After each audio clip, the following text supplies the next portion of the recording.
Here we go again. Second attempt. Into the tram lines, lights this time do go out. Great stuff from the inside row. Ramikas, Werrell and Kraling diving to the inside, but on the outside there, Christian Costoya trying to hold on to it, and he does tuck into about 4th, 5th place. He'll have to be careful on the exterior. He doesn't get squeezed onto the grass. He's okay, and he slots in now to P5. Two of the DPKs in the background there, Nicholas Schaufler being one of them, going wheel to wheel with their teammates as they go through. I think it was Chiara Batiga who was going wheel to wheel with, but down in towards turn number 8 they go, and Ramikas has a commanding lead already as they go through turn number 8 in towards turn 9. Werrell there in 2nd place, very, very close though as he's battling fiercely for that position. As down the inside, Oleksandr Bondarev gets that move done and goes up into 3rd place. He's closing in on his championship rival. That's why they needed to do. The opening lap, of course, was decisive for Oleksandr Bondarev as just for the back, the 253, making his move as well. Andy Kansani on the Vivek Kahan. Same chassis, different teams, running inside turn to turn number 1. That was a close call with the 243. Noam Montero trying to make his speed as well. He's forced just behind. We're back with the lead. 4P2. Bondarev keeps on going and takes Lewis Werrell in turn number 5. Battles happening plenty in the start of that superheat. This is on the last day of the European season for the junior competitors, and Bondarev, you could see him gesturing to Werrell, stay with me, let's not fight this one just yet, because Thibaut Ramakers is in the lead, extending up to 4/10 of a second. This is the Belgian driver's strongest asset, certainly. This is his skills. Once he's in the lead, and I was going to say that, but he actually sees the lead stolen from him, and the door is open, and he's losing not only the lead, but the top 3 result with Bondarev, Werrell, and Kraling making their way through. This is exactly what Oleksandr Bondarev wanted to do in this superheat. He wanted to rattle Thibaut Ramakers. He wanted to push him down the order, and he's done just that. He leads the way now, and this will certainly help out his intermediate classifications. But Ramakers would still technically lead the intermediate classifications and would technically still get the 25 championship points at the end of the 2nd superheat. Remember, that one determines who actually gets those 25 championship points. But for this one, Ramakers is doing what he needs to do. He just needs to get back up to that top end. But Bondarev leading the way. He is hungry to defend his championship lead. And this is already an appetizer. Very tasty one for the final to come this afternoon. These are the protagonists that we expect to do a battle as well. But as we've seen yesterday in his last qualifying heat in the OK class, Ronnie Lammers, the championship leader, was a little bit in trouble, similar to Ramakers in the opening stages of the race. Stumbled down the order to P5. He kept his head down and started his recovery. Ramakers needs to do that. And watch out for the move on the inside for Kansani. That was a close call, and Ramakers is losing another place to Andre Kansani, making his way through. And I think that Christian Costoya was close to do the same. The Belgian driver now in a bit of a trouble as Lewis Werrell being chased by Kraling up into P3. The Car Republic machines are really back into contention as Bondarev is extending his lead. By the look of it, Kraling is being stuck a little bit behind Lewis Werrell on a different pace, the British driver. But the move might be coming up very soon onto the curb as further back Thibaut Ramakers is trying to stay within the contact of Andy Kansani. Here they come again, and the gap is extended to 7/10 of a second. Oleksandr Bondarev really on a good cushion of 10ths of a second now. All he needs to do is to keep controlling that race and hoping for the battle to keep on playing out between Werrell and Kraling. Let's see what happens now, because like we're saying, well, it's not going the way here of the man who was leading this one. I mean, Ramakers needs to sort this one out. He needs to gain back these positions. And we've seen just Kian Fardin getting ahead of Matthias Orwella for P8. Sorry to cut you off there. No, that's fine. That was the move there that really started the rattling of Thibaut Ramakers, dropping down to P4. Werrell getting through, and Arjen Kraling getting through. There's the move again from another angle, and nothing more heartbreaking for the young Belgian driver, trying to close that gap again. There was the moves later down the field as again it's just losing more and more positions. Thibaut Ramakers certainly on the back foot in this one, currently sitting now in P5 behind Andy Kansani. There you can see them at the back of this train.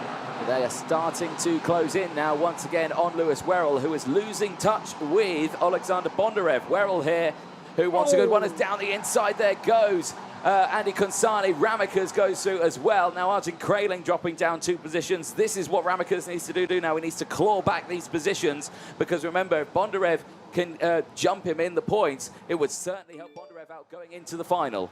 Yeah, they're currently split by 5 points in the overall intermediate classification. Still to the advantage of Thibaut Ramakers is going to increase that gap just a tiny bit as they come across.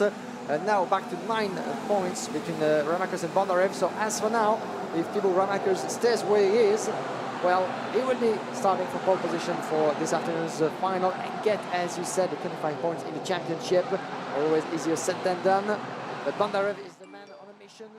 Taking the win would propels him on the front row of the grid alongside Thibaut Ramakers. Can you imagine that finale? Let's run inside the 2:49 of Kalin Fardin by the look of it.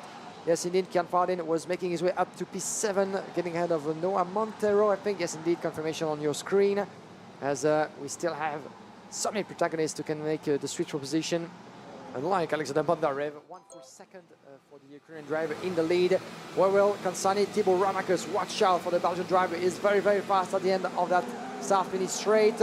Second trail of drivers, so many of them behind the young Belgian. As we have Kostoya, Kraling, Hardin, Montero, Niklas Schaffler, Tim Saleh in the top 10. And there goes Thibaut Ramakers on the inside of Andy Kansani in the on the curb of turn number 5. Well done by Ramakers up into P3. And the charge has certainly been launched. Roman Kaviab, in the meantime, the British driver, the fastest in this race, as he lost his climbing position, up to P13.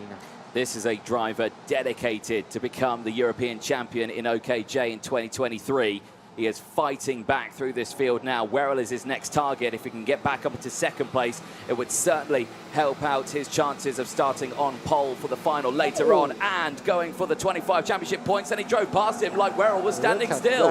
Werrell, with no top-end speed down that start-finish straight, just got completely overtaken by Thibaut Ramakers without any competition whatsoever. And Werrell is under pressure now from Kansani. I think there might be an issue with that kart. Yeah, it looks like Thibaut Ramakers activated the DRS on that one because he was so fast at the top end of that straight. As for the back, Christian Kostoya on Andy Kansani by the look of it.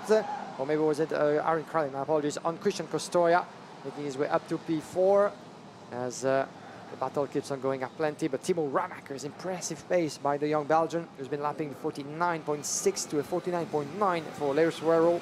And now you understand how he was able to launch that move even before the turn number 1. And yes, look at that. Yeah, he's got a problem. There's that kart's not got any top end speed whatsoever, and the whole field's just driving past him. This is a dangerous moment now for Werrell because he's going to have a whole pack backed up behind him, and he wants to get this kart to the end because he's near the end of this race. Look at them. They're just bumping into the back of him. Kansani, Kostoya wanting to get through, but just not able to do it. Krailing's there, and now they've gone through. They've just pushed him out of the way now because look at him. He's a rolling roadblock, and he pulls it into the pit lane. His race is over. Oh, such a disaster for Lewis Werrell. After such a strong season, he was P3 overall. And that would have been a perfect position start for Lewis Werrell back into the pit after what seems to be a mechanical trouble for young Lewis Werrell. Such a disappointing end to his race, premature end coming to the final. Of course, he will be eager to fight back into the last race of the weekend. But in the championship, of course, in that category, Lewis Werrell has been one of the top drivers out there fighting all throughout the season. It's been an absolute joy to see him fighting at the forefront, but this is certainly not what he had been expected. But let's see what he can achieve this afternoon.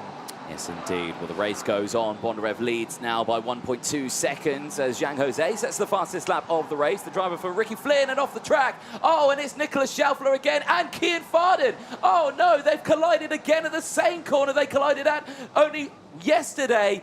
Both of them off the track. I think Fardin's out of the race. I think Niklas Schaffler got to get going again, but both of them out of this race once more.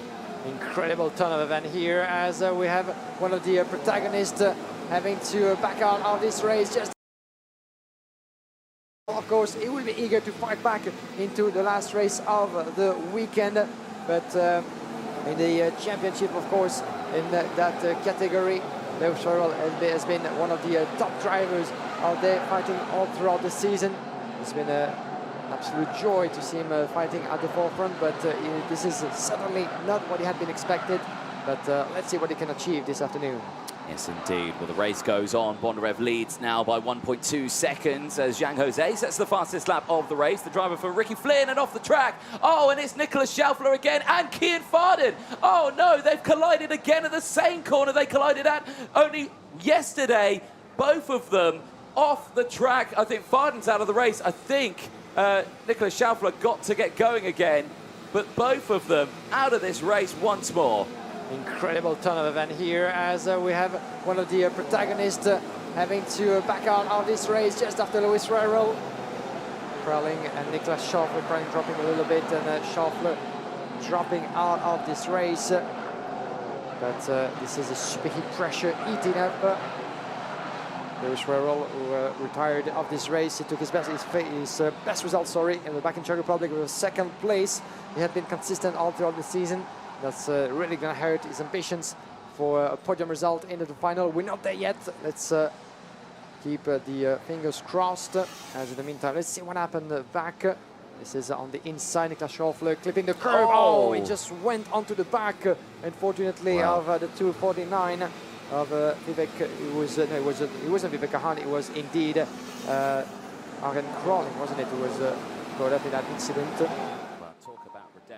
There for Nicholas Schaufler, obviously non-intentional through there, just a mistake. That was Kian Fardin, wasn't it? Sorry, yeah, it was Kian Fardin. Yeah. Correction to myself, Kian Fardin, apologies, who retired as well as a result of that contact, because in the meantime, one of his teammates from Czech Republic, Arjen Crowling, is still very much in this race. In P6, you can see it.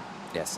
Final lap board has been out then, and well, first and second in the championship currently, first and second in this race, and Bondarev has done exactly what he needs to do to help defend his championship lead. It will go down to the final then for these two in the championship, but across the line, Bondarev will take the win from Thibaut Ramekers.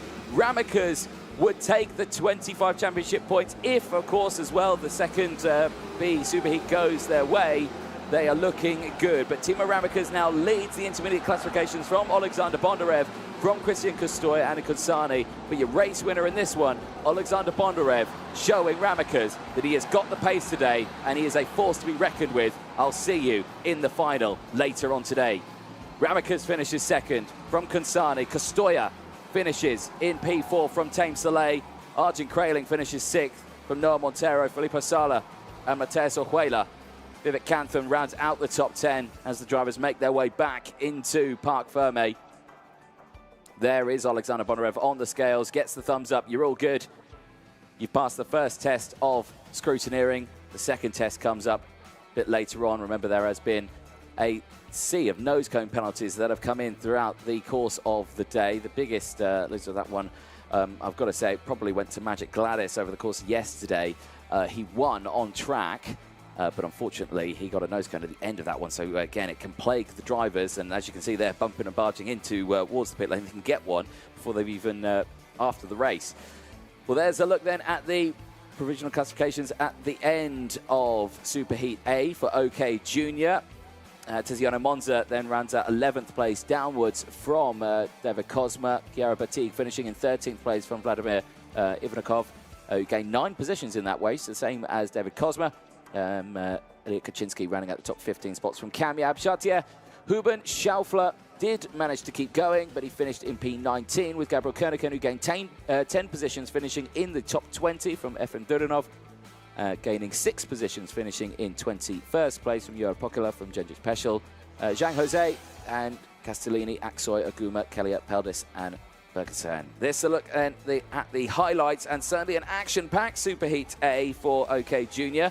It was a championship fight between our two drivers, but all the way throughout this race there were overtakes left, right and centre as there Filippo Sala trying to get down the inside of Kian Fardin. That would end in tears later on. Bondarev would take the lead from Ramekers, and Ramekers would go all the way down into P4 as Werrell and Arjen Crailing would get through into second and third. It would be disaster later on for Werrell, though, as his kart would slowly start to fade away from underneath him, and he would have to retire and pull it into the pit lane. But between now and then, there was still action as, again, down the inside there, it was a shaky moment for Timo Ramekers in this race. He certainly had to fight his way back through the field to try and gain those positions. He certainly got help from Andy Kunsani. This was the moment then where we saw the close battle between Noah Montero, Kieran Farden and Nicholas Schaufler. That would later end in tears, as Ramekers would then get past Andy Consani and would then get past Lewis Werrell on the straight. And there was the first time we saw that the pace had just absolutely fallen away from Lewis Werrell, and he would now pull into the pit lane as the rest of the field just tried to get past him through this race. It would certainly end in tears there for him.